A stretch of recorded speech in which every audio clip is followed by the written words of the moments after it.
ত্রয়োদশ জাতীয় সংসদ নির্বাচনে বিপুল সংখ্যাগরিষ্ঠতা নিয়ে জয়লাভ করায় বিএনপি চেয়ারম্যান তারেক রহমানকে শুভেচ্ছা ও অভিনন্দন জানিয়েছেন প্রধান উপদেষ্টা অধ্যাপক মোহাম্মদ ইউনূস। শনিবার এক বার্তায় তারেক রহমানকে শুভেচ্ছা জানান প্রধান উপদেষ্টা। প্রধান উপদেষ্টার জ্যেষ্ঠ সহকারী প্রেস সচিব ফয়েজ আহমেদ এই তথ্য জানান।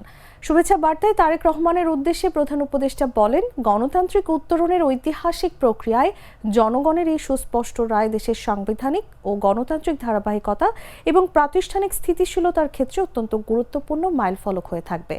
রাষ্ট্রপতি জিয়াউর রহমানের আদর্শ ও রাষ্ট্র দর্শন এবং সাবেক প্রধানমন্ত্রী বেগম খালেদা জিয়ার আপসহীন নেতৃত্ব ও গণতন্ত্রের প্রতি অঙ্গীকারের কথা স্মরণ করে তারেক রহমানের আগামী দিনের চলার পথ আলোকিত হবে বলেও আশা ব্যক্ত করেন তিনি।